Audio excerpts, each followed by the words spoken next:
beliau menceritakan ketika ditanya Malik bin Dinar rahimahullah tentang nabidh. Nabidh itu apa? Kurma, kayak tawak gitu ya, dari kurma. Faqala lisail waihak undur ila thamar, lihatlah kepada buah. Min aina huwa, buahnya itu halal apa tidak ngambilnya. Jadi mungkin nabidh di sini itu mungkin jus ya, enggak sampai haram, tapi beliau mengatakan sebelum dijadikan jus kurma, kurmanya dari mana pastiin dulu ya. Jadi setiap kita mau makan apapun pastikan ini halal betul atau tidak. Ibrahim bin Adham beliau berkata, aku lihat seorang ahli ibadah, seorang yang beribadah bangun di tengah malam dengan bangun yang sulit. Mau bangun itu berat, mau ibadah itu berat. Fanadhartu, aku kok bingung, ini kenapa orang ini kok kalau ibadah kok berat, kenapa?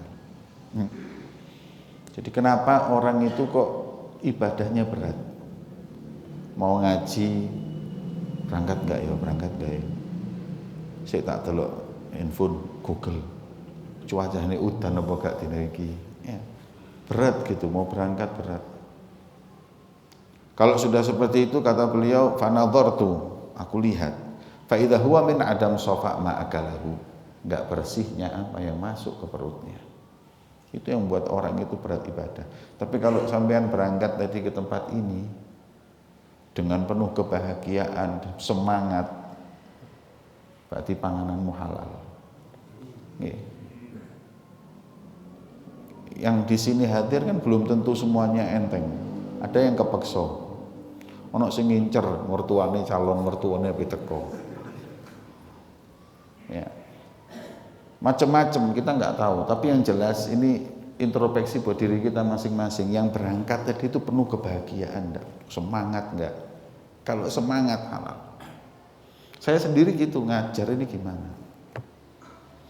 Kalau saya berangkat dari pondok ke sini dengan jarak cukup lumayan 1 jam, naik mobil 1 jam, karena macet bisa sampai 1 jam seperempat, 1 jam setengah.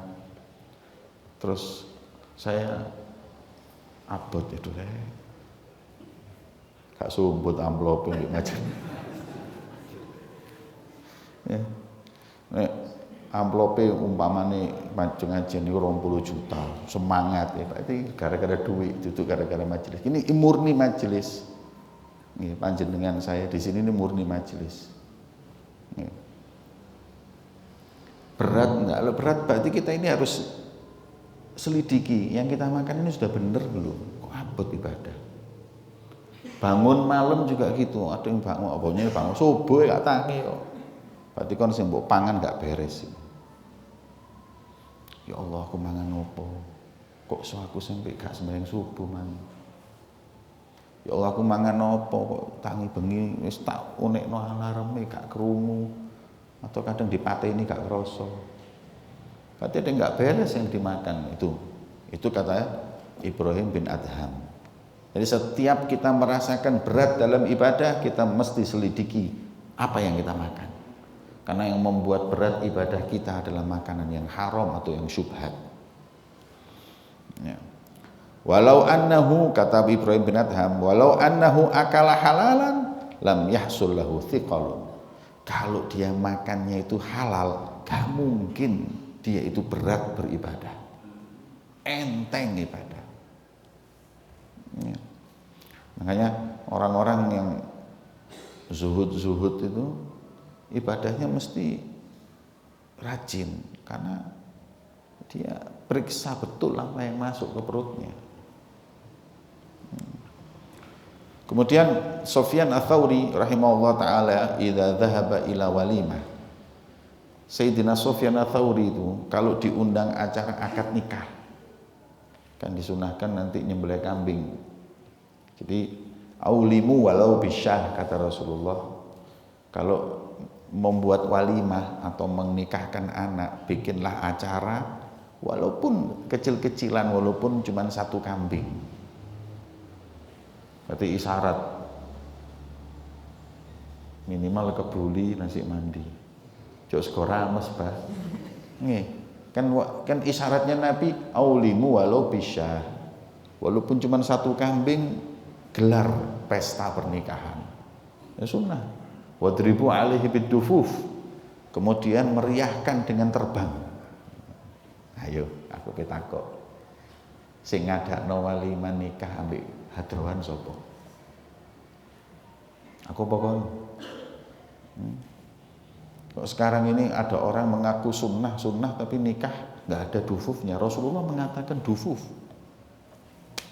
gitu loh, mana nggak ada, katanya ikut sunnah.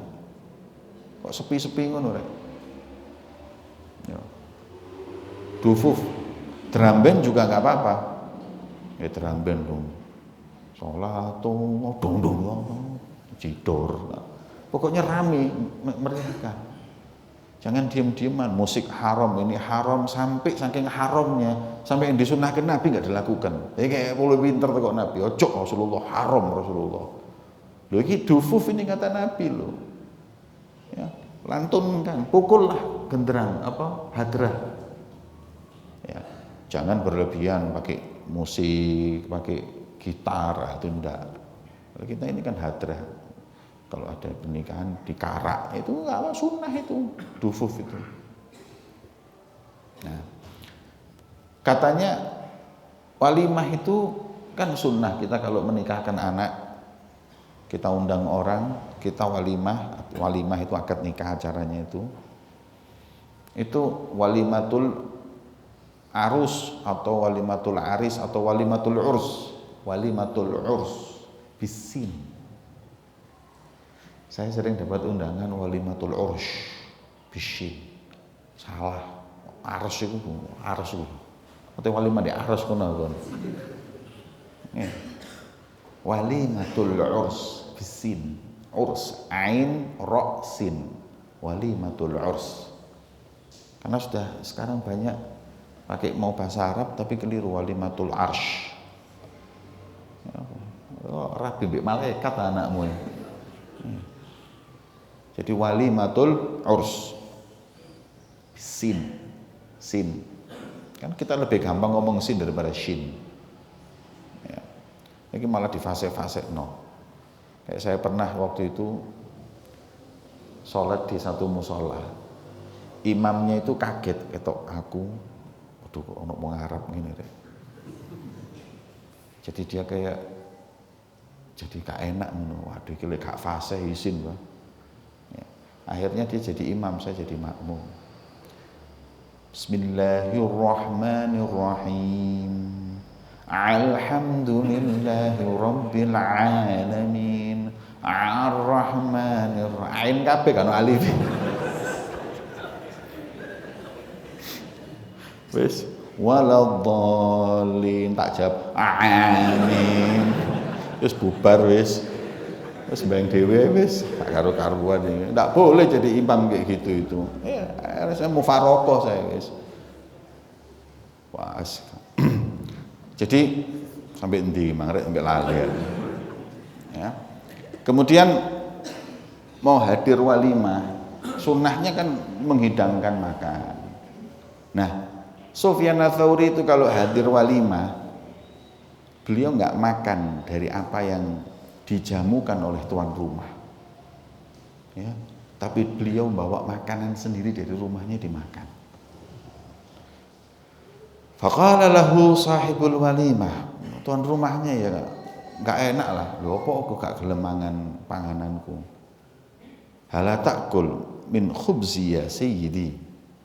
Yai Syekh Bib panjenengan napa mboten dahar? Daharan kula niki sekul ingkang sampun kula siapaken. Kok sampean bawa sendiri nggak makan punya saya, kenapa? Jawabannya innaka tadri khubzak min aina huwa. Kamu makan makananmu, rotimu, nasimu yang kau tahu dari mana itu. Uangnya dari mana, ini dari mana kamu tahu. Dan aku tahu roti yang ku bawa ini dari mana aku dapatnya. Maka setiap orang makan yang tahu aja, kayak nggak tahu jangan. Ya. Ini kemungkinan ragu dengan tuan rumah, tapi kalau tuan rumahnya itu orang soleh ya nggak perlu lah, atau orang baik ya nggak perlu. Ojo terus mulai saiki bontot kabeh ono walimah kan seakan lah, akhirnya ta'atolati sunnah kita bikin hidangan nggak ada yang makan akhirnya. Ya, nggak seperti itu. Ya. Ya, emang kadang-kadang kayak yang walimah itu kerjanya ndak beres, main riba atau ini dan itu. Anda kalau mau seperti itu, mau bawa makanan sendiri, itu kalau diundang walimah sama orang yang kaya, karena orang kaya itu yang biasanya hartanya diragukan. Ya melarat lah, sekali diragokno. Apa sing ngerti diragokno pas-pasan ngono. Ya. Orang miskin itu kan insya Allah halal dia kerjanya. Tapi kalau yang kaya ini kan kebanyakan kecampur riba, kecampur ini semuanya. Nah, kalau Anda mau mempraktekkan Sufyan Ats-Tsauri bawa makanan sendiri, itu kalau diundang walimah orang yang kaya, tapi kalau diundang walimah orang miskin, makanlah dari makanannya. Nah, setuju? Tak kira. Wong larat panganan sego kuning ya wong sugih Masya Allah kebuli iki sembarang kali. Iya. Justru kebalik kita. Kalau diundang orang kaya makan kita mbak tahu ini dari mana. Diundang orang miskin dadi warok, bawa panganan dewi. Oh aku kon lak ro. Duitmu tak kok ndi apa duit. Culeken ae mari. Jadi kalau kita ragu kita seperti itu. Kan Al-Habib Abu Bakar At-Tas Al-Habsyi yang tinggal di Mekah dan meninggal di Mekah. Seorang pembesar ulama. Beliau aslinya dari Siwun tapi tinggal di Tarim. Ya. Beliau tinggal di Tarim. Dikejar-kejar oleh Syuyu'i, komunis. Wong di Indonesia PKI. Zamannya dulu komunis kan di mana-mana. Di Indonesia komunis bunuh ulama. Di Hadramut juga seperti itu. Komunis dulu bunuhin ulama. Termasuk abahnya Habib Umar dan termasuk yang diincar Habib At-Tas. Beliau itu namanya Habib At-Tas. Tapi aslinya namanya Abu Bakar At-Tas Al-Habsyi. Nah, di paspornya Abu Bakar itulah yang menyebabkan beliau bisa lolos, dikejar hingga pergi ke Mekah dan tinggal di Mekah. Alim nur wajahnya. Saya masih ingat zamannya saya ngaji di Hadramut, waktu anaknya beliau datang aja disambut oleh Habib Umar dengan sambutan yang begitu baik. Ya. Nah, saya dengar dari satu orang, Habib At-Tas itu kalau mau masuk rumahnya orang tanya dulu. Ada yang kerja di bank, pegadaian, yang urusan riba-riba itu ada enggak? Kalau ada, beliau enggak mau masuk rumahnya. Masuk rumahnya enggak, apalagi hidangannya. Masuk rumahnya enggak mau. Setiap mau masuk rumah, ada yang kerja di bank. Subhanallah, sampai seperti itunya orang-orang itu waroknya, zuhudnya. Kemudian su'ila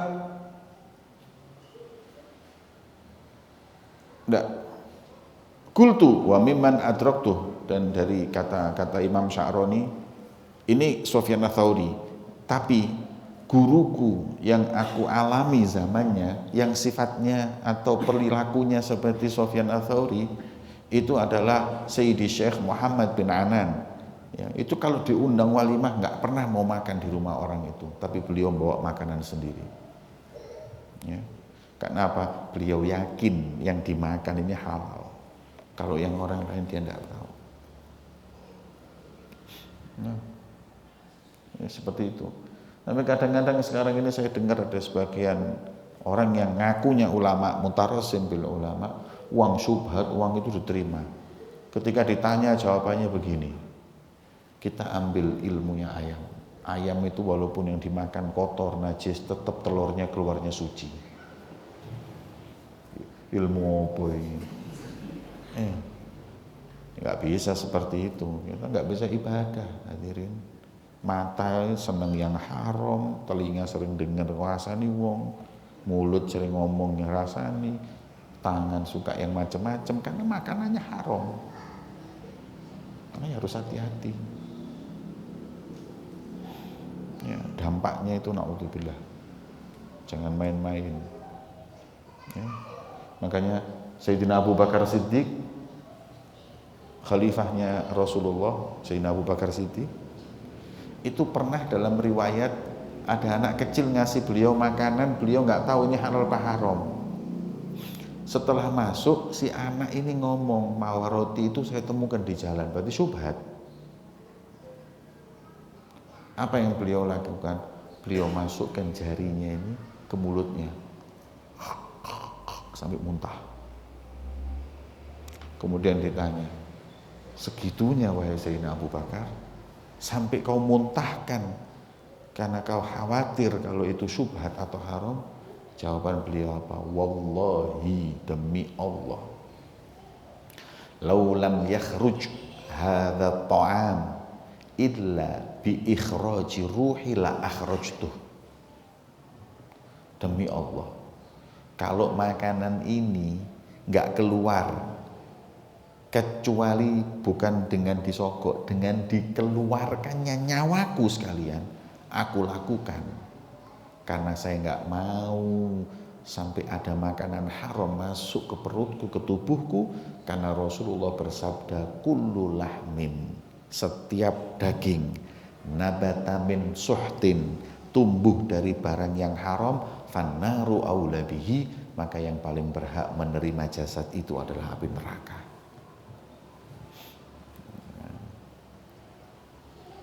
Mangan bakso gak takon, babi apa gak sikat sih. Begitu wis entek baru dikandani, babi iku mah. Oh iya, ya wis kan gak roh, kan gak roh. Tanya, gak apa-apa. Ada orang marah. Saya pernah beli bakso atau apa gitu. Saya tanya, Pak, niki bakso ini halal nggih, Pak? Haram. Ya sudah saya beli. Takon aku awake tok sing muslim liyane gak lho. Hak saya tanya. Kalau Anda tulis halal atau ada sertifikat MUI, saya nggak tanya. Lho wong sampean nggak nulis, sampean juga saya nggak tahu siapa sampean iki. Wong ibadah apa gak wedi mbek Allah apa gak sing nggak tahu. Apalagi bakso sekarang ada yang campuran babi, ada yang campuran daging anjing, ono sing kucing. Iya kan? Macem-macem. Jangan takut. Oh saya nggak mau. Kok aneh? Ditanya halal haram kok marah. Saya kemarin beli roti. Saya sama Habib Qadir. Waktu ada Habib Umar di Jakarta. Tuku bakpao. Aku seneng mbek bakpao ini. Bakpao ini kan enak empuk. Saya itu ke counternya dulu bakpone gede-gede, enak tuku-tuku dir. Takon, mbak rasanya macam-macam Pak. Ada babi kecap, ada ilu. Terus jare wonge, loh, yang jualan jilbaban. Yang jualan jilbaban. Ya apa kok? Bingung.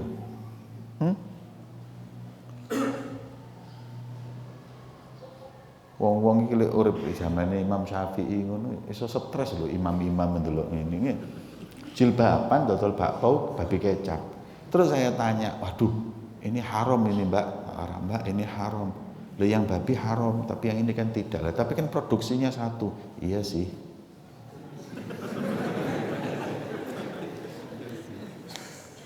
Saksi urip Habib Qadir sono.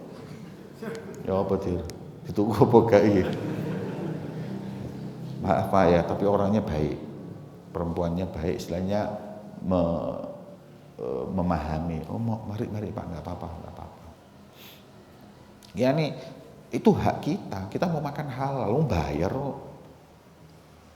Pastiin, ini bakso ini babi gak, halal enggak, sembelihannya jelas enggak, nyembelihnya di apa, gilingnya daging di mana?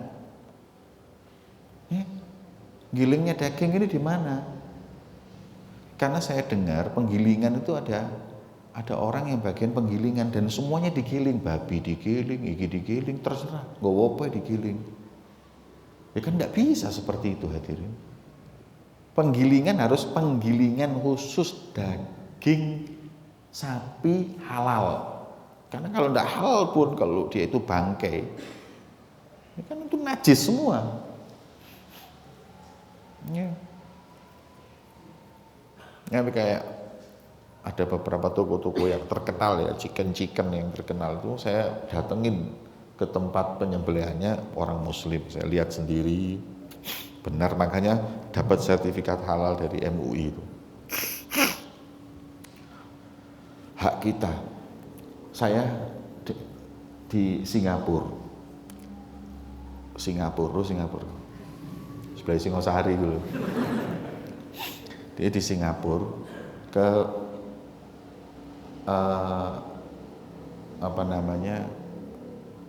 ke kayak Maret gitu loh ya, untuk ke swalayan gitu, swalayan kecil gitu. Saya ngambil, saya pakai kopiah, pakai sarung. Yang jual itu orang Chinese, orang Cina, orang Singapura, nggak bisa bahasa Indonesia. Kalau yang jual orang Melayu enak, kita bisa ngobrol bahasa Melayu.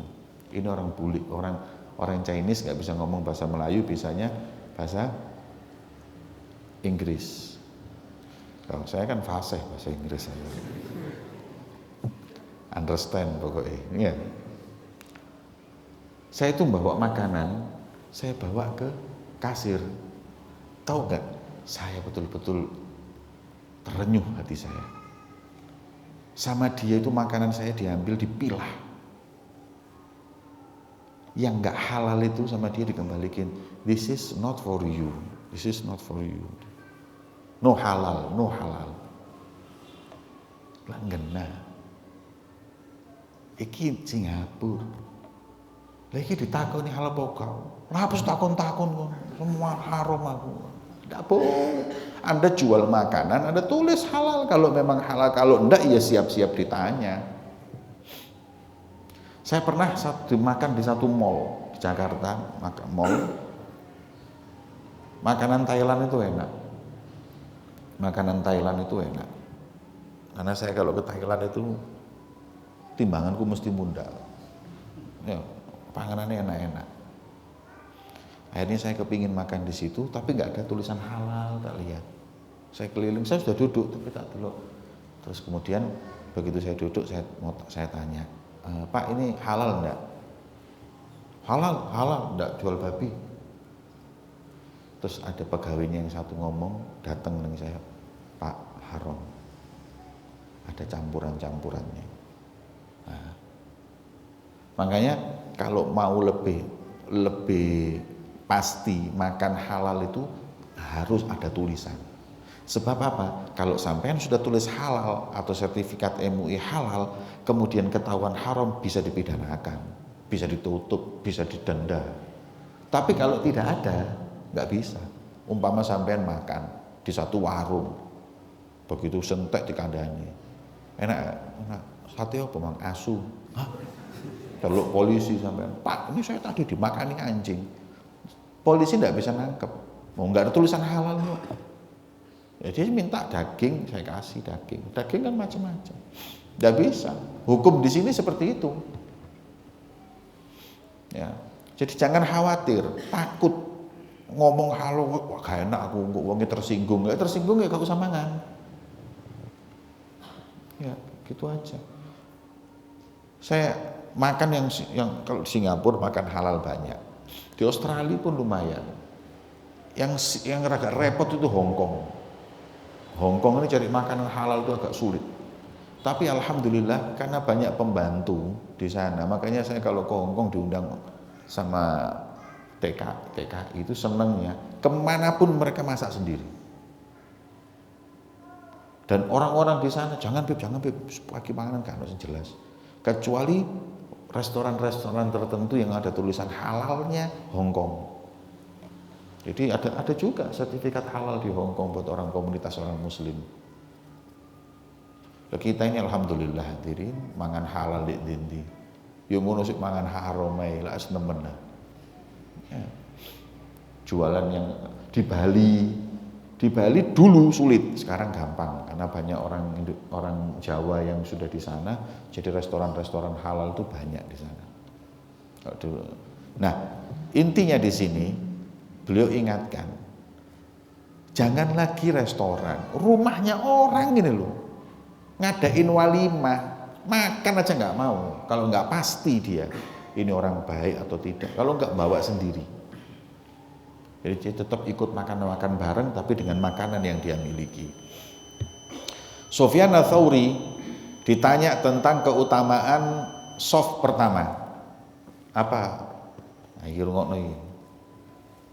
Gimana hukumnya atau pahalanya orang yang di shaf pertama? Jawabannya undur raghifak min aina huwa. Melihatlah nasi. Raghif itu roti, cuman karena orang dulu makannya roti, jarang makan nasi. Lihatlah nasi yang kau makan, ya, fakulhu, maka makanlah, wasolli, kemudian sholatlah di masjid, di shaf di mana yang tergantung makananmu. Jadi shaf pertama itu biasanya halal 100%, tapi shaf keluru 20% kecampur. Shaf yang ketiga, shafnya lebih lagi. Jadi jangan tawaduk kalau shaf sholat itu. Kalau majelis kayak gini sampean mau tawaduk duduk di belakang nggak apa-apa. Tapi kalau shaf sholat jangan tawaduk. Habib Jamal datang, sampean jangan mundur dari shaf sampean. Tetap di depan. Umpama saya telat datang mau sholat, terus sampean dapat di pertama, sampean mundur, monggo Bib, jangan. Jangan. La itsara fil qurbah. Tidak boleh mendahulukan orang lain dalam ibadah. Enak ya, aku kimang kondisi supaya oleh ganjaran gede kok mundur gara-gara Habib Jamal. Jangan. Mau Habib Jamal mau siapapun jangan pindah dari shaf. Kecuali kalau mau dia imam besar yang sudah tamu yang sudah disiapkan. Mestinya makanya takmir harus nyiapkan supaya nggak mundurkan orang. Jadi kalau sholat pilih depan, kalau majelis mau pilih di belakang, di tengah, tawaduk nggak apa-apa. Tapi nggak ada tawaduk dalam shaf sholat. Bahkan beliau mengatakan shaf sholatmu kadar halalmu dalam kamu makan. Ini sing panganane halal iki shaf pertama kabeh. Sing rodok-rodok mburi wis gak kena kabeh panganane iki. Wis mburi kok di sini pangan. Ya. Jadi nanti sampean pastikan yang softnya terakhir panganan ini subhat. Soft pertama kabeh supaya duduk nolak halal. Ya, maksudnya itu apa? Soft awal itu bukan menunjukkan soft awal menunjukkan rajinnya ibadah. Nah orang yang rajin ibadah halal makanannya. Yang pertama seperti tadi berat ibadah itu nggak ada kalau orang makanannya halal. Ini seperti itu. Makanya saya kadang-kadang bingung. Ada orang depannya softnya kosong, dia nggak mau maju, malah orang sebelah maju. Loh, kok maju? Lalu penyuruh orang, jangan ya kamu rebutan. Kok malah orang disuruh maju? Kenapa? Ini pahalanya lebih besar, tambah depan tambah besar, tambah besar tambah depan, gitu. Semakin ke depan soft itu pahalanya semakin besar. Makanya Rasulullah SAW mengatakan kalau tahu mereka apa yang ada di shaful awal, rebutan sampai undian pun dilakukan demi untuk bisa mendapatkan shaf awal. Lah kok malah kita ini monggo aku dikini tawadhu. Oh no. Bongol kok tawadhu kan. Kalau shaf, kalau yang lainnya monggo. Delok bal-balan, monggo kon ndek ngarep. Aku tadi gini gak apa-apa. Tawadhu ya. Nggak mungkin kita kayak gitu. Untuk mendapatkan shaf awal bayar ya, VIP berapa juta untuk orang mau lihat sepak bola di depan. Ya. Maka terpaksa sing ekonomi kayak kono iki kepaksa kabeh iki. Karena biayanya terlalu besar. Lah salat itu juga ini depan ini VIP. Masa nggak rebutan? Ya. Saya kalau diingat waktu zamannya mondok dulu, kalau sudah mau taraweh sama Habib Umar, soft pertama, kedua, ketiga ini mulai habis buka itu sudah full. Rebutan itu kadang-kadang naruh salnya ini ditaruh, sholat di situ supaya menunjukkan bahwa dia sudah duduk situ, ditaruh karena punya hakun di tahajud, punya hak ini bahwa ini tempat saya. Baru masuk mandi, siap-siap untuk sholat taraweh. Coba cepet. Jadi soft 1, 2, 3 ini jarang dapat sudah. Ya. Yang soft 4, 5 gampang, soft yang itu gampang. Tapi 1, 2, 3 ini waduh penuh mulai maghrib habis buka. Terawihnya jam 8. Bukanya jam setengah 6. Itu wis full. Ya. Kemudian Abdullah bin Abbas radhiyallahu taala anhuma, beliau mengatakan tidak diterima sholatnya seorang hamba selama di perutnya ada yang haram. Jadi kalau kita makan haram, sholat kita nggak diterima. Ya. Sirri as-Saqati, beliau berkata, keselamatan ada pada 3 hal. Kalau jenengan mau selamat dunia akhirat, pegang 3 hal ini. Yang pertama, sabilul huda. Fi sabilil huda, di jalan yang petunjuk, jalannya Nabi, jalannya para aulia. Yang kedua, kamalut tuqa, takwa sama Allah. Yang ketiga, tibul ghidha, makanan yang halal. Ini adalah keselamatan manusia. Wahab Ibn al-Ward rahimahullah ta'ala, beliau berkata, kalau kau puasa, kau sholat sampai kayak syariah. Apa syariah? Iki loh syariah. 1, 2, 3, 4 ini syariah. Apa syariah? Tiangnya masjid. Yang iki ngadeg tok agak tau rukuk, gak tau sujud.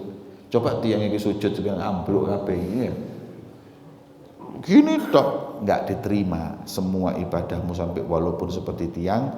Ya, mayan fa'uk, nggak akan manfaat untukmu illa ba'da an tandur, kecuali setelah kau lihat apa yang masuk ke dalam perutmu. Ketahuilah dalilnya para sufi, para salaf dalam hal ini adalah firman Allah, kulu minat thayyibati wa'malu shalihan, makanlah yang halal dan berbuatlah yang soleh. Kemudian hadis Nabi SAW, la yaktasibu abdun malan min haram fayubarak lahu fihi. Enggaklah seorang yang makan atau cari uang dengan cara yang haram kemudian berkah, enggak mungkin. Artinya orang kalau sudah cari uangnya dengan cara yang haram enggak barokah, enggak ada ziyadatul khair, enggak ada kebaikannya. Ya. Wala yatasaddaq minhu, jangan kalian ini sedekah dari uang haram. Mari korupsi sodako, fala yujar, nggak ada pahalanya. Mana ada? Kayak orang mau bersihin kaca tapi pakai kotoran, bersih apa kotor? Ya tambah kotor, tambah gak karu-karuan. Ya. Kemudian wala yatrukuhu khalfa dhahri, jangan nyimpen uang yang haram, kecuali orang yang nyimpen uangnya dari yang haram sampai meninggal, uang haram ini disimpan, dafi'an lahu ilan nar, yang mendorong harta ini, mendorong, menjerumuskan, jungkrak wong iki mlebu neraka. Innallaha la yamhu sayyi' bisayyi', Allah itu enggak akan menghapus dosa orang dengan perbuatan yang buruk. Ya. Tapi Allah itu menghapus keburukan dengan perbuatan yang baik. Sedekah dan lain-lain perbuatan baik, hilangnya dengan yang halal. Famdur ya akhi la ta'amik fi hadza zaman, maka yuk di zaman sekarang seperti ini makanmu lihat. Ya, kalau memang kalau memang takut ini semua, fa'alaika bi ifrat atau fa'alaika bil ju'il mufrid, sudahlah sering-seringlah lapar. Ya, sering-seringlah lapar. Iya Kak, hati-hati, jangan makan dari makanannya pejabat, amir, raja. Jangan makan makanannya orang-orang yang kerja sama pejabat. Jangan makan dengan makanannya jaksa. Ya, apalagi yang jelas-jelas makanannya orang-orang yang berbuat zalim dalam pekerjaannya. Ya. Seperti pemungut pajak atau upeti. Ya. Hati-hati. Min ghairi taftish, tanpa diselidiki dulu. Hati. Ya. Saya pernah diundang bank konvensional, dan saya meyakini konvensional itu riba dan haram. Pulang saya dikasih bisaroh, saya dikasih amplop, mau nolak ya emang tebel. Tapi dia juga, saya takutnya dia nanti tersinggung. Saya terima, saya anggap ini uang riba, uang haram. Terus gimana? Ya ada tempatnya uang haram itu. Untuk apa? Masalihul muslimin. Bendakno aspal, lampu di kampung, ya. Dan waktu itu, atau kalau paling bagus kata Habib Masyur, buat yang kotor-kotor. Kata guru saya Mufti Tarim, buat yang kotor-kotor kayak sampah. Duit haram itu kayak sampah itu cocok. Kayak sampah. Ya. Makanya uang 2 juta tadi itu akhirnya saya belikan gerobak sampah.